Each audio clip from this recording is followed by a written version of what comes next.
General స్టడీస్లో మంచి మార్కులు తెచ్చుకోవాలి అంటే మనకి ఆన్సర్ రైటింగ్లో కొన్ని స్కిల్స్ కావాలి. ఆ స్కిల్స్లో కీలకమైనది ఏంటంటే word limit and time limit. ఉదాహరణకి 10 మార్క్స్ క్వశ్చన్ అయితే ఎన్ని పదాల్లో రాయాలి, ఎన్ని నిమిషాల్లో రాయాలి, ఇట్లా కాల్కులేట్ చేసుకోకపోతే ఏమవుతుందంటే మనం కొంచెం బ్లైండ్గా ప్రిపేర్ అయిపోతాం, లేదా రూల్ ఆఫ్ ద థంబ్ మెథడ్లో ప్రిపేర్ అయిపోతాం, అన్సైంటిఫిక్గా ప్రిపేర్ అయిపోతాం. ప్రిపేర్ అయిపోయిన తర్వాత మనం ఏదో వెళతాం ముందుకి, అది కరెక్ట్ వే కాదు. అందుకని నేనేమంటానంటే ఇవాళ ఈ సెషన్ ద్వారా నేను అసలు జనరల్ స్టడీస్లో మెయిన్స్ ఎగ్జామినేషన్లో ఎట్లా మనం కొంచెం కేర్ఫుల్గా సైంటిఫిక్గా ఉంటే ఈ కాల్కులేట్ చేసుకొని రెడీగా పెట్టుకుంటే మనం ఎక్సర్సైజ్ చేసుకోవచ్చు అన్నది. ఇక్కడ ఇంకో విషయం కూడా చెప్పాలి. నేను ఇవాళ చేస్తున్నది అయితే మెయిన్స్కి, ఇలా నేను ప్రిలిమినరీ కూడా చేస్తాను. కదా ప్రిలిమినరీలో కొంచెం ఈజీ ఉంటుంది. కారణం ఏంటంటే ప్రిలిమినరీకి సంబంధించి చాలా time and questions and marks చాలా యూనిక్గా ఉంటాయి. కానీ మెయిన్స్కి వచ్చేసరికి ఏంటంటే పేపర్ 1కి ఒకలా ఉంటే, పేపర్ 4కి ఇంకోలా ఉంటే, ఆప్షనల్కి ఇంకోలా ఉంటే, జనరల్ ఎస్సేకి ఇంకోలా ఉంటే, అన్ని కొంచెం ఈక్వేషన్స్ డిఫరెంట్గా ఉంటాయి. నేను ఈ టేబుల్ ద్వారా మీకు ఏం చెప్పదలుచుకున్నాను ఒక్కసారి చూడండి. GS 1 అయినా 2 అయినా 3 అయినా మీకు మెయిన్స్ ఎగ్జామినేషన్లో GS 1, GS 2, GS 3 ఈ మూడింటికి ఒకటే ఈక్వేషన్. అందుకే నేను ఏం చేశానంటే ఈ టేబుల్ అంతటిని ఆ 3 పేపర్లకి ఉపయోగపడేలా చేశాను. టోటల్ క్వశ్చన్స్ ఎన్ని అని నన్ను అడిగినప్పుడు 20 క్వశ్చన్స్ ఇవ్వడం జరుగుతుంది. ఆ 20 క్వశ్చన్స్ కూడా రాయాలి, అంటే ఆల్ ఆర్ కంపల్సరీ అనమాట, అంటే చాయిస్ లేదు. మ్యాక్సిమం మార్క్స్ ఏంటంటే each paper 250 marks each paper, కాబట్టి 750 మార్కుల గురించి మాట్లాడుతున్నాం ఇక్కడ మనం నిజానికి. ఎందుకంటే GS 1 250 marks, GS 2 250 marks, GS 3 కూడా 250 మార్క్స్. ఈ 250 మార్క్స్ 250 మార్క్స్ 250 మార్క్స్కి మనము ఎట్లా ప్లాన్ చేసుకుంటే ఈ టోటల్ సైంటిఫిక్గా మనం చేయగలుగుతామన్నది పాయింట్. అలా అనుకున్నప్పుడు ఇక్కడ చూసే ప్రయత్నం చూడండి. ఏ పేపర్ అయినా కానీ 1వ ప్రశ్న నుంచి 10వ ప్రశ్న వరకు 150 వర్డ్స్లో రాయాలి. 10 మార్క్స్కి ఈచ్ క్వశ్చన్ ఉంటుంది. అలాగే 11th క్వశ్చన్ నుంచి 20th క్వశ్చన్ వరకు 250 పదాల్లో రాయాలి. 15 మార్కుల ప్రశ్నలు. మీరు కనుక కాలిక్యులేట్ చేస్తే ఇక్కడేమో 10 క్వశ్చన్స్ 100 మార్క్స్, మళ్ళీ 10 క్వశ్చన్స్ 150 మార్క్స్, టోటల్ 250 మార్క్స్. మీరు చూడండి, 150 పదాలలో మీరు 10 ప్రశ్నలు రాయాలి, 250 పదాల్లో 10 ప్రశ్నలు రాయాలి. అప్పుడు ఏమవుతుంది, టోటల్గా మీరు ఒక 4000 వర్డ్స్ రాయాల్సి ఉంటుంది. 4000 పదాలని మీరు ఒక్కొక్క పేపర్కి రాయాల్సి ఉంటుంది. అది కూడా 180 మార్క్స్, 180 మినిట్స్. అప్పుడు 1 మినిట్కి మీరు 22 పదాలు రాయాల్సి ఉంటుంది. అంటే ఇవాల్టి నుంచి కనుక మీరు రోజు డైరీ రాయడం కానీ, రోజు కనీసం ఏదో ఒకటి రాయడం కానీ అలవాటు చేసుకున్నారనుకోండి, అప్పుడు మీరు నిమిషానికి 22 పదాలు రాయగలిగిన కెపాసిటీకి వస్తారు. నిమిషానికి నేను నిన్న కాల్కులేట్ చేశాను, నేను ఎంత వేగంగా రాస్తాను అనేది ఒక్కసారి చూశాను. నేను వేగంగా ఎంత ఎలా రాస్తాను అన్నప్పుడు నాకు దాదాపుగా 48 వర్డ్స్ వచ్చినాయి. అలా నేను 3 సార్లు ట్రై చేశాను. 3 సార్లు ట్రై చేస్తే కాస్త అటు ఇటుగా ఆన్ యావరేజ్ చూస్తే నేను నిమిషానికి 45 పదాలు రాయగలిగాను. నిమిషానికి 45 పదాలు రాయడం చాలా కష్టం నిజానికి. అంటే నేను ఎంత వేగంగా రాస్తున్నాను అనేది, అది కూడా నాకు తెలిసిన సబ్జెక్ట్ కాబట్టి, అది కూడా కొంచెం రిలాక్స్డ్ మూడ్లో ఉన్నాను కాబట్టి. మీరు ఎగ్జామ్ హాల్లో నిమిషానికి 22 పదాలు రాయగలగాలి అంటే చాలా కష్టం నిజానికి. అది ఇవాళ నుంచి ప్రాక్టీస్ చేద్దాం. అయితే ఇక్కడ మీరు ఇంకో విషయం గమనించాలి. ఈచ్ పేపర్ మీకు 3 అవర్స్ ఉంటుంది. 180 మినిట్స్ కదా మరి 3 అవర్స్ అంటే. అప్పుడు ఎప్పుడైనా గుర్తుంచుకోండి, మీరు 150 పదాలలో మీరు ఒక ఆన్సర్ రాయాలి అంటే కాస్త అటు ఇటుగా 6 నుంచి 7 నిమిషాలు పడుతుందని డిసైడ్ అవ్వండి. నేను అంతా కాలిక్యులేట్ చేసే ప్రాక్టికల్గా చెప్పాను. ఇప్పుడు కూడా మనకి ఎగ్జామ్ హాల్లో ప్రాక్టికాలిటీ కూడా ఇంపార్టెంట్. అంత ఆదర్శవంతంగా రాసేలేం మనం. అందుకని 150 పదాల 10 మార్క్ క్వశ్చన్ మీరు 6 నుంచి 7 నిమిషాల్లో రాయగలిగేలా మిమ్మల్ని మీరు ప్రాక్టీస్ చేసుకుంటే మీకు మంచి పెర్ఫార్మెన్స్ని చూపించే అవకాశం ఎగ్జామ్ హాల్లో దొరుకుతుంది. ఈవెన్ 250 పదాలకైతే కనుక కాస్త అటు ఇటుగా 11 నుంచి 12 నిమిషాలు. నేను ఇది ప్రాక్టికల్గా కాలిక్యులేట్ చేసి మీకు చెప్తున్నది. ఈ వర్డింగ్లో కౌంటింగ్ ఆదర్శవంతంగానూ కాదు. ఒక ఎగ్జామ్ హాల్లోకి మీరు వెళ్ళిన తర్వాత అది GS1 అయినా, GS2 అయినా, GS3 అయినా ఖచ్చితంగా 10 మార్క్ క్వశ్చన్ అయితే 150 పదాల్లో రాయాల్సిందే. అది 6 నుంచి 7 నిమిషాల్లో కంప్లీట్ అయిపోవాల్సిందే. ఇప్పుడు ఊహించండి, మీరు 6 నుంచి 7 నిమిషాల్లో కొత్త ప్రశ్న అది రాయాలి. పైగా దానికి తోడు మీకు తెలియందేం కాదు, ఎంత కాదనుకున్న ఎగ్జామినేషన్ టెన్షన్ ఉంటుంది. అంతకు ముందు కనుక ఎగ్జామినేషన్ మనం రాయని కొత్త వాళ్ళమైతే కనుక భయం ఉంటుంది. అంతకుముందు రాసి ఫెయిల్ అయిన వాళ్ళమైతే కనుక ఈ భయం వేరు, ఆ భయం వేరు. ఇలా చెప్పుకుంటూ వెళితే ఒక టెన్షన్ తోటి కూడిన వాతావరణంలో ఎగ్జామ్ హాల్లో ఉన్న మనము పెర్ఫార్మెన్స్ని అప్పటికప్పుడు 6 నుంచి 7 నిమిషాల్లో ఇవ్వాలి. దానికి తోడు రిలవెంట్ ఆన్సర్ రాయాలి. అర్థం చేసుకునే ఆన్సర్లో ఏదైతే క్వశ్చన్లో ఏదైతే అడిగారో దాన్నే రాయాలి. పాయింట్స్నేమో గుర్తు చేసుకోవాలి. Not a joke. ఇంత పెర్ఫార్మెన్స్ నువ్వు చేయగలిగితే ఐఏఎస్ అవుతావు. అప్పుడు కదా దేశంలో ఎప్పుడైనా ఎక్కడైనా ఏదైనా ఒక సంఘటన జరిగితే ఇమ్మీడియట్గా నువ్వు రెస్పాండ్ అవ్వడానికి, చలాకీగా ఉండడానికి, డైనమిక్గా ఉండడానికి, సైంటిఫిక్గా ఉండడానికి, షార్ప్గా ఉండడానికి ఉపయోగపడుతుంది సింపుల్ లాజిక్. అలాగే మీకు 2 సైడ్స్కి రాయాల్సి ఉంటుంది. 150 వర్డ్స్ అయితే 250 వర్డ్స్ అయితే 12 మినిట్స్ లోపు రాయాలి. 3 సైడ్స్ రాయాల్సి ఉంటుంది 250 వర్డ్స్ అయితే. సైడ్స్ అని నేను చెప్పాల్సిన అవసరం లేదు. ఒక పేపర్ ఇలా ఉందనుకుంటే ఇది ఫస్ట్ సైడ్, దాని వెనకాలది రెండో సైడ్. మీకు నేను స్పెసిమెన్ కాపీ కూడా ఈ వీడియోలో చూపిస్తున్నాను, దాంతో మీకు అర్థమవుతుంది యాక్చువల్గా. అలాగే ఇప్పుడు క్వశ్చన్స్ అండ్ కమ్ ఆన్సర్ బుక్లెట్ని ఇవ్వడం అనేది ఒక లేటెస్ట్ ట్రెండ్ యూపీఎస్సీలో. మేము రాసుకునే రోజుల్లో మాకు అలా ఉండేది కాదు. మామూలుగా ఆన్సర్ షీట్ ఇచ్చేస్తారు. ఆన్సర్ షీట్ క్వశ్చన్ పేపర్ వేరే ఉంటుంది, ఆన్సర్ షీట్ వేరే ఇచ్చేస్తారు. మేము రాసుకుంటూ వెళ్తే సరిపోయేది. అంటే ఎడిషనల్ షీట్స్ అంటాం కదా, మీరు చిన్నప్పుడు డిగ్రీలో వాటిలో రాసి ఉంటారు కదా, ఏది ఎడిషనల్ షీట్స్ని తీసుకుంటూ ఉంటాం ఇన్విజిలేటర్ నుంచి. అలాంటివి ఇప్పుడు ఏమీ ఎంకరేజ్ చేయట్లేదు. ముందుగానే క్వశ్చన్స్ అండ్ ఆన్సర్స్ రెండింటినీ కూడిన, అంటే క్వశ్చన్ స్పెసిమెన్ కాపీలో నేను చూపిస్తానండి. క్వశ్చన్ ఉంటుంది, దానికి ఏదైనా స్పేస్ ఉంటుంది, అలా ఎనీ బ్లాంక్. కొన్ని క్వశ్చన్స్ ఏంటంటే ఇది చాయిస్ లేదు కదా, చాయిస్ లేదు కాబట్టి నేను ఇది రాయనండి అది రాస్తానండి అనేది ఏం లేదు కదా, అన్నీ రాయాల్సిందే. 1-2 క్వశ్చన్స్ ఏ కారణం చేతనైనా కనుక మనం రాయలేకపోతే అక్కడ మీరు ఆ క్వశ్చన్ కిందన ఉన్న స్ట్రైక్ చేయాల్సి ఉంటుంది, మొత్తం స్ట్రక్ ఆఫ్ చేయాల్సి ఉంటుంది. అలా కాకుండా ఇవ్వబడిన స్పేస్లో కొద్దిగా స్పేస్ మిగిలిపోయింది అనుకోండి, అక్కడ కూడా స్ట్రక్ ఆఫ్ చేయాల్సి ఉంటుంది. ఇవన్నీ ఎగ్జామినేషన్లో ఉండే ఫీచర్స్. అది యాక్చువల్గా నేను ఏదో ఎవరైనా ఒక ర్యాంకర్ తోటి ఆ టైప్ ఆఫ్ ఎలా ఉంటాయి ఏమిటి ఇలాంటివి కూడా ఒక చిన్న వీడియో చేయించే ప్రయత్నం చేస్తున్నాను నేను. ఇకపోతే ఇప్పుడు చూడండి, GS1,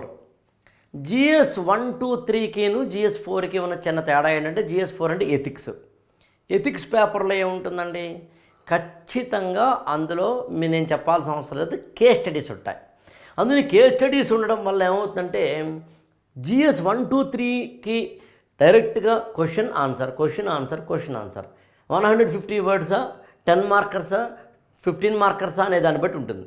ఇక్కడ ఎలా ఉందో చూద్దాం. GS4లో 12 క్వశ్చన్స్ మీకు ఇవ్వబడతాయి.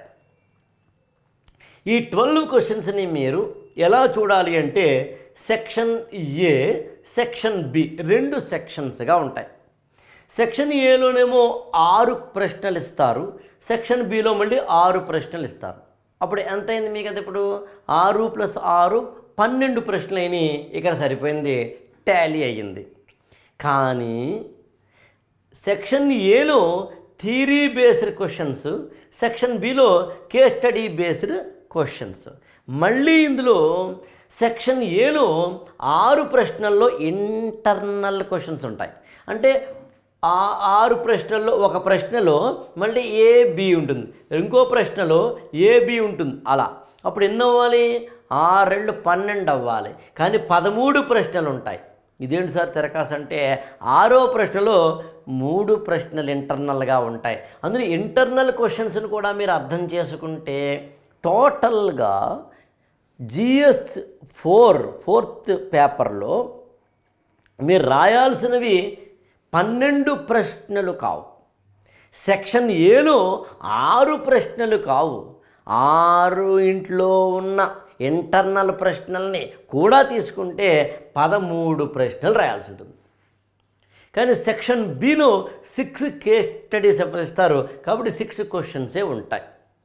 అందుని మీరు 13 ప్రశ్నల్ని సెక్షన్ ఏలో రాస్తున్నారు కాబట్టి దాని నుంచి మీరు తెలుసుకోవాల్సిన రహస్యం ఏమిటి అంటే మొత్తం 13 ప్రశ్నలు అన్నీ 10 మార్కుల ప్రశ్నలే. 10 మార్కుల ప్రశ్నలు అంటే ఒక్కొక్కటి 150 పదాలు రాయాల్సి ఉంటుంది. 150 పదాలు రాయాలి అంటే ఇంక టైం ఇందాకనే చెప్పినట్టుగానే మార్కులు అవే, పదాలు అవే, పేపర్ మారినంత మాత్రం టైం మారదు కదా.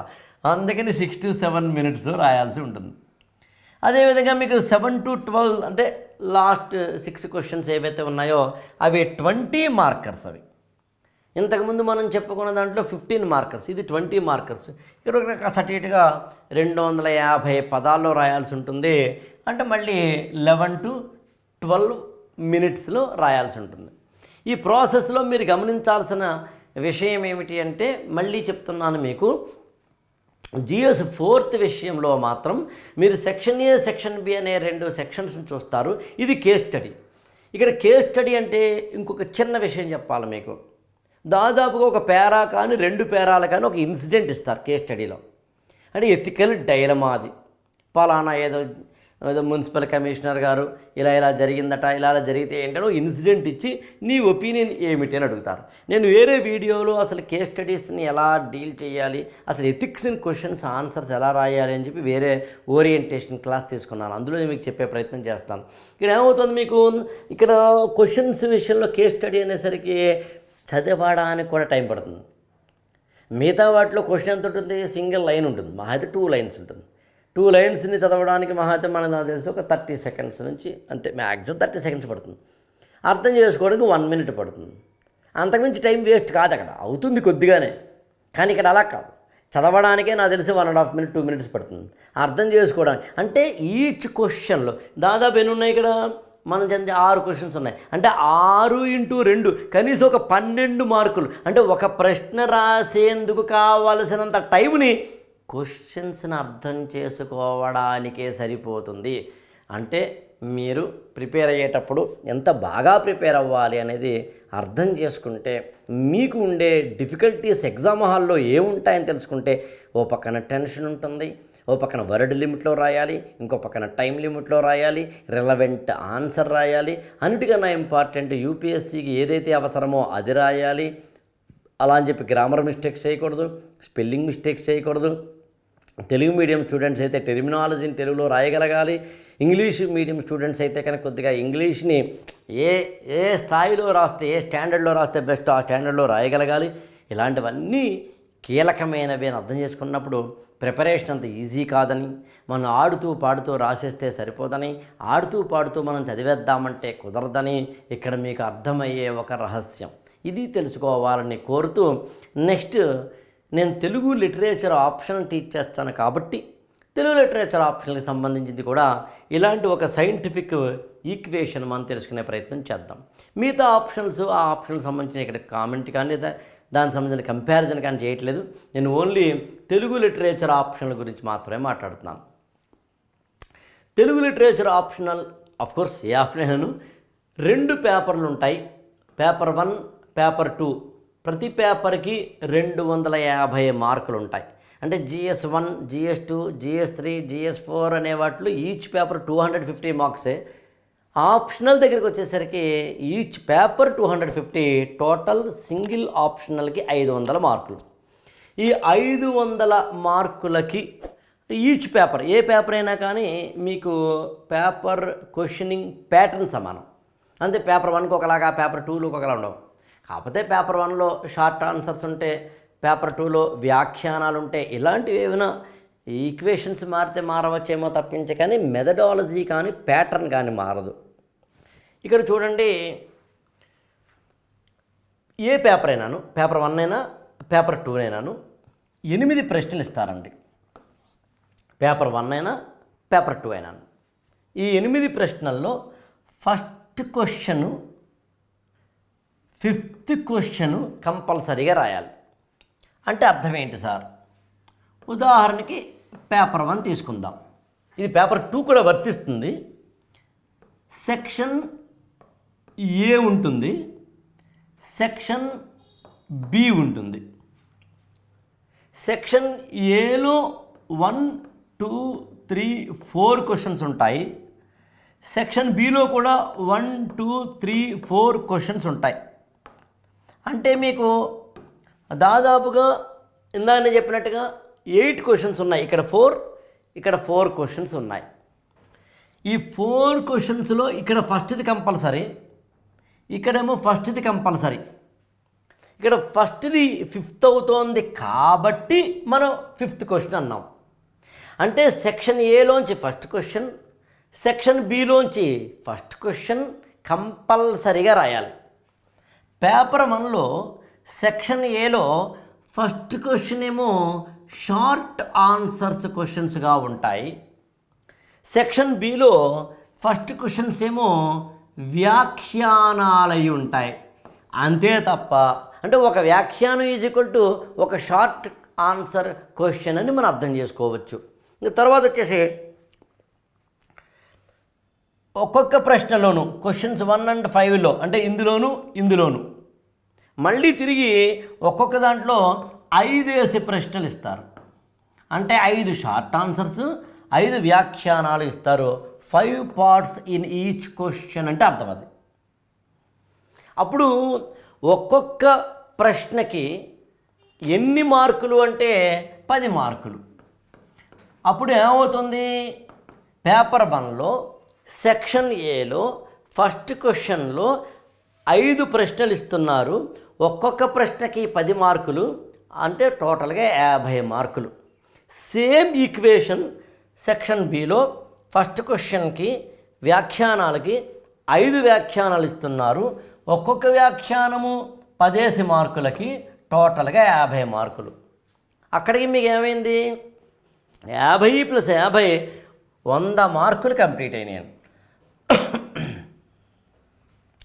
కానీ 100 మార్కులు కంపల్సరీ. అందులో మళ్ళీ ఇంటర్నల్ చాయిస్, అంటే ఇంటర్నల్గా క్వశ్చన్స్ అవి తప్పనిసరిగా రాయాలి. అందుకే కొంచెం డిఫికల్టీ అది. అందుకని ఈ 100 మార్కులకి కనుక మీరు అటెంప్ట్ చేయకుండా ఈ 3 రాస్తాను సార్, ఈ 3 రాస్తాను సార్ అంటే కుదరదు. ఇకపోతే ఇంకా 2, 3, 4, 6, 7, 8 అంటే ఇక్కడ ఈ 3 ప్రశ్నలు, ఇక్కడ ఈ 3 ప్రశ్నలు అన్నమాట. 6, 7, 8 ఈ 3 ప్రశ్నలు, ఈ 3 ప్రశ్నల దగ్గరికి వచ్చేసరికి ఏమవుతుందంటే మళ్ళీ మామూలే, సేమ్ ఈక్వేషన్ అదే. ఇక్కడ నుంచి ఒక ప్రశ్న కంపల్సరీ రాయాలి, ఇక్కడ నుంచి ఒక ప్రశ్న కంపల్సరీ రాయాలి, ఇక్కడ నుంచి ఒక ప్రశ్న కంపల్సరీ రాయాలి. మళ్ళీ కలర్ కాంబినేషన్ చూస్తున్నానండి. ఇక్కడ నుంచి ఒక ప్రశ్న కంపల్సరీ రాయాలి. ఇక్కడ నుంచి కంపల్సరీ ఒక ప్రశ్న, ఇక్కడ నుంచి కంపల్సరీ ఒక ప్రశ్న కనుక మీరు రాస్తుంటే అప్పుడు ఎన్నైనాయి? 1 + 1 2 అయినాయి. 1 + 1 2 అయినాయి. 4 ప్రశ్నలు అయినట్లు లెక్క. ఇంకొక ప్రశ్నని ఇందులోంచి కానీ ఏదో ఒకటి రాస్తే సరిపోతుంది. అది మీ చాయిస్. అలా అనుకున్నప్పుడు ఇంకొక ప్రశ్న రాయాల్సి ఉంటుంది. ఇది నేను మళ్ళీ చెప్తాను. ఇక్కడ షార్ట్స్, ఇక్కడ వ్యాఖ్యానాల విషయంలో మీకు క్లారిటీ వచ్చేసింది. ఇక్కడికి 3 ప్రశ్నలు మిగిలినాయి, ఇక్కడ 3 ప్రశ్నలు మిగిలినాయి. ఇందులోంచి ఒక ప్రశ్న కంపల్సరీ రాయాలి, ఇందులోంచి ఒక ప్రశ్న కంపల్సరీ రాయాలి. మళ్ళీ ఇందులోంచో ఏదో ఒక ప్రశ్న కంపల్సరీ రాయాలి. అప్పుడు మీకు టోటల్ ఎన్ని ఇది కలుపుకుంటే 5 ప్రశ్నలు అయినాయి. ఇప్పుడు ఈ 3 ప్రశ్నలకి ఒక్కొక్క ప్రశ్నకి 50 మార్కులు. కానీ విచిత్రం ఏంటంటే మళ్ళీ అందులో తిరిగి ఒక్కొక్క దాంట్లోనూ ఒక్కొక్క ప్రశ్న ఉంటుంది. అంటే 3 ప్రశ్నలు ఉంటాయి, అంటే 20 మార్కులకి ఒక ప్రశ్న, 20 మార్కులకి ఒక ప్రశ్న, 10 మార్కులకి ఒక ప్రశ్న. నేను అవన్నీ మీకు మోడల్ కాపీగా కూడా చూపిస్తాను. ఇప్పుడు ఈ ఒక ప్రశ్న అంటే ఒక క్వశ్చన్లో 3 రాయాల్సి ఉంటుంది. మీరు 20 మార్కులకి 20 మార్కులకి 10 మార్కులకి. అప్పుడు మొత్తం ఏం రాయాల్సి వస్తుంది? మీరు 3 ఇంటూ మళ్ళీ చూస్తే 3 ఇంటూ 3 9 ప్రశ్నలు రాయాల్సి అవుతుంది. అందులోనూ మళ్ళీ తిరిగి ఇంకా దారుణమైన విషయం ఏంటంటే 20 మార్కుల ప్రశ్నలు ఉన్నాయి, 10 మార్కుల ప్రశ్నలు ఉన్నాయి. 10 మార్కుల ప్రశ్నలు 3 రాస్తున్నారు, 20 మార్కుల ప్రశ్నలు 6 రాస్తున్నారు, టోటల్ 9 రాస్తున్నారు. ఏది రాసినా మీరు 10 మార్కుల ప్రశ్న అంటే 150 పదాల్లో రాయాలి. 7 నిమిషాల నుంచి 8 నిమిషాల వరకు టైం తీసుకోవచ్చు. 20 మార్కుల ప్రశ్నలంటే 300 పదాలు రాయాలి. దాదాపుగా 12 నుంచి 13 నిమిషాలు తీసుకోవచ్చు. ఈ వర్డ్ లిమిట్ కానీ, ఈ టైం లిమిట్ కానీ, ఈ మార్క్ లిమిట్ కానీ యూనిక్ అని గుర్తుంచుకోండి. సాధారణంగా జిఎస్కైనా ఆప్షనల్కైనా పదాలను బట్టి మార్కులను బట్టి టైం కాల్కులేట్ చేసుకుంటే ఒక్క మాటలో చెప్పండి అంటే మీరు 10 మార్కులు అయితే కనుక 7 నిమిషాలు, 15 లేదా 20 మార్కులు అయితే కనుక 12 నుంచి 13 నిమిషాలు. ఈ ప్రాసెస్ని అర్థం చేసుకోగలిగితే మీరు ఎంత బాగా ఆన్సర్ రైటింగ్ని డెవలప్ చేసుకున్నారు, ఎంత బాగా మీరు రాశారు, ఎంత బాగా మీరు ఆన్సర్ రైటింగ్లో నిష్ణాతులై ఉన్నారు, ఏ విధంగా మీరు ఆన్సర్ రైటింగ్లో ఒక ఎక్స్ట్రాడినరీ పీక్ లెవెల్లోకి వెళ్ళారు, మిమ్మల్ని మీరు ఎంత బాగా సాధన చేసుకున్నారు అనే దాన్ని బట్టి మీకు ఈ మొత్తం టోటల్ సైంటిఫిక్ మేనేజ్మెంట్ అర్థమవుతుంది. ఇప్పుడు నేను మీకు స్పెసిమెన్ కాపీలు 1-2 చూపించి ఈ వీడియోని ముగిస్తాను. నేను ఇందాకనే చెప్పినట్టుగా మీకు క్వశ్చన్స్ని ఆన్సర్ బుక్లెట్ అంటే క్వశ్చన్స్ కమ్ ఆన్సర్ బుక్లెట్ అనేది యూపీఎస్సీ ఇస్తుంది. కాబట్టి వాటిని అర్థం చేసుకుంటూ ఆ స్పెసిమెన్ కాపీని అర్థం చేసుకుంటూ కనుక మనం ప్రిపరేషన్ చేస్తే ఇంకా బాగుంటుంది. ఉదాహరణ చూడండి, ఇక్కడ మీకు కనుక గమనించినట్లయితే ఇది జనరల్ స్టడీస్ సంబంధించిన పేపర్ 1కి సంబంధించింది. మీకు బోర్డు మీద కనిపిస్తుంది అనుకుంటున్నాను. మీకు 250 మార్క్స్కి మ్యాక్సిమం మార్క్స్ 250. అదేవిధంగా ఇక్కడ కొంచెం ఎన్లార్జ్ చేద్దాం మనం, 250 మార్క్స్. అలాగే మీకు అక్కడ మ్యాక్సిమం టైం 3 గంటే 3 అవర్స్. అలాగే మీకు ఇన్స్ట్రక్షన్స్ కూడా ఇందాక మనం మాట్లాడుకున్న ఇన్స్ట్రక్షన్స్ అన్నీ ఒక వర్డ్ లిమిట్ మినహాయిస్తే ఇదంతా హిందీ అండి పైది, అది మనకు అవసరం లేదు కాబట్టి తీస్తున్నాను నేను. ఇక్కడ మీరు కనుక గమనించినట్లయితే please read each of the following instructions. మామూలే దెర్ ఆర్ 20 క్వశ్చన్స్. ఇందాక మనం ఆల్రెడీ మాట్లాడుకున్నాం. ఆ 20 క్వశ్చన్స్లో కూడా 1 to 10 క్వశ్చన్స్, అలాగే 11 to 20. This is the pattern. 1 to 10 questions ఏమో 150 వర్డ్స్, ఇందాక మనం ఆల్రెడీ టేబుల్ ఫామ్లో చూసాము. అలాగే 11 to 20 దానికేమో 250 పదాలు.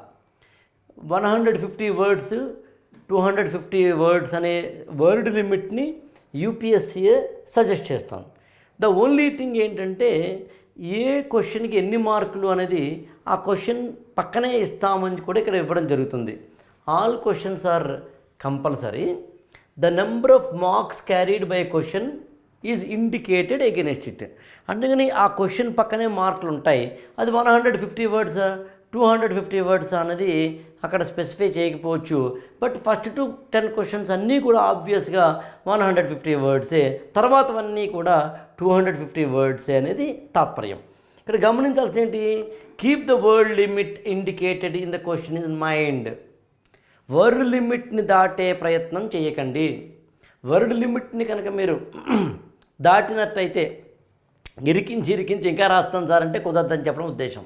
ఇక్కడ ఇంకొక విషయం కూడా చూడండి, any page or portion of the page left blank in question come answer booklet must be clearly struck of. ఇందాక నేను అది కూడా మీకు ఎక్స్ప్లెయిన్ చేశాను. ఏదైతే ఒక పేజ్లో ఒక పార్ట్ని విడిచిపెడతారో ఆ విడిచిపెట్టిన పార్ట్ని మీరు స్ట్రక్ ఆఫ్ చేయాలి అన్నది.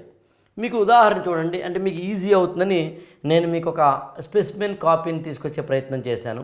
ఇది మీ క్వశ్చన్ క్లియర్గా కనిపించకపోతే కంగారు పడకండి. నా ఉద్దేశం క్వశ్చన్ ఏంటన్నది కాదు, ఆన్సర్ షీట్ ఇలా ఉంటుంది అని చెప్పడం నా ఉద్దేశం. ఇలా ఎంత ఇస్తారు వాళ్ళు అన్నది వాళ్ళ యొక్క అక్కడ క్వశ్చన్ పరిమితిని బట్టి ఇతరత్రా ఉంటుంది. ఉదాహరణ చూడండి, ఇది క్వశ్చన్ నెంబర్ 1 జిఎస్లో. Candidate must not write in this margin అంటే అర్థం ఏంటి, మార్జిన్లో కావాలంటే రఫ్ రాసుకో కానీ అక్కడేమి రాయకు, అంటే ఈ లైన్కి మధ్యలో మాత్రమే రాయి. ఆన్సర్స్ 150 వర్డ్స్లో రాయి, 10 మార్క్. ఇందాని అనుకున్నాం కదా మనం, ప్రతి ప్రశ్నకి మార్కులు ఎన్నో ఇస్తాడు, వర్డ్స్ ఎన్నో ఇస్తాడు. The rock cut architecture represents one of the most important sources of our knowledge of early Indian art history discuss అనేది క్వశ్చన్.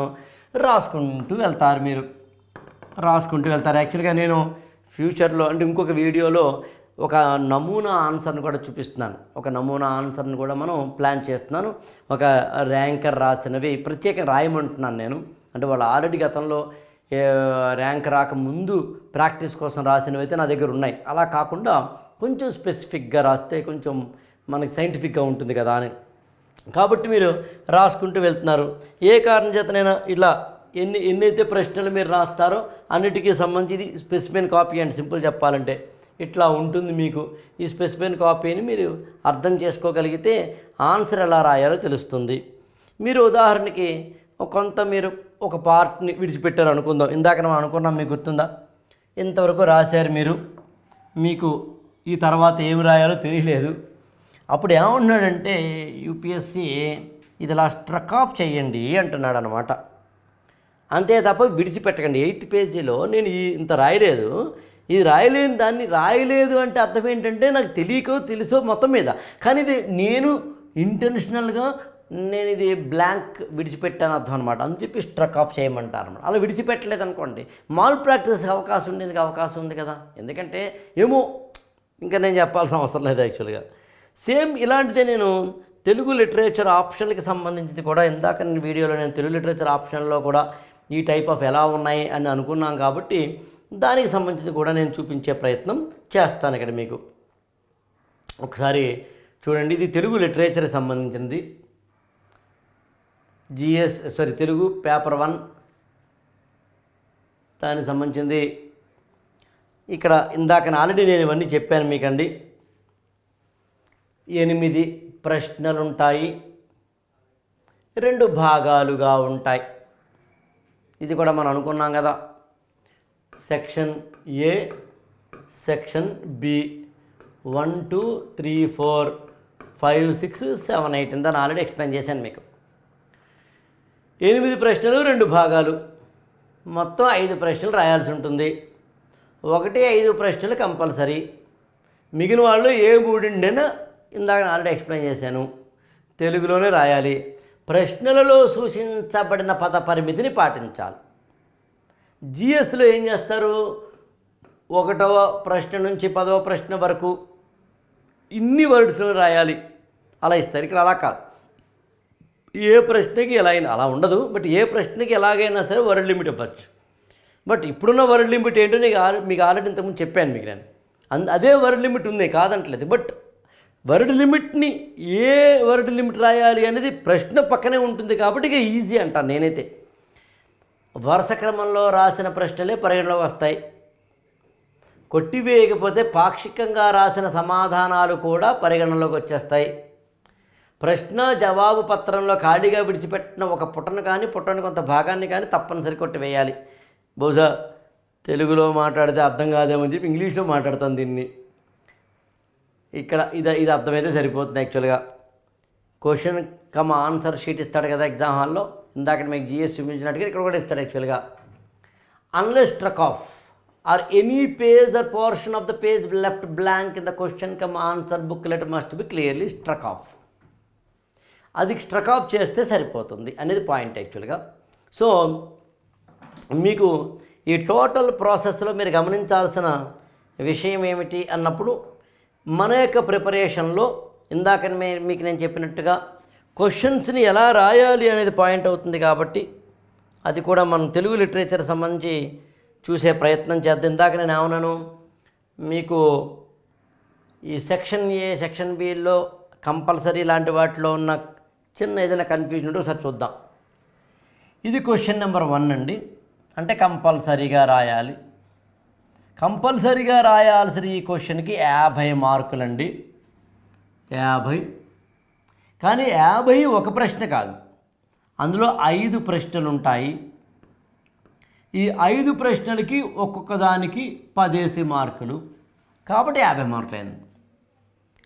తర్వాత ఇలాగా 2, 3, 4, 6, 7, 8గా ఇవ్వబడినవి ఏవైతే ఉన్నాయో వాటిల్లోంచి మీరు ఏదో ప్రశ్న తీసుకుంటారు. సెక్షన్ ఏలోంచి ఒక ప్రశ్న, సెక్షన్ బిలోంచి ఒక ప్రశ్న, మళ్ళీ ఇంకొక ప్రశ్న సెక్షన్ ఏలోంచో బిలోంచో. ఇప్పుడు మీరు 3 ప్రశ్నలు రాస్తారా?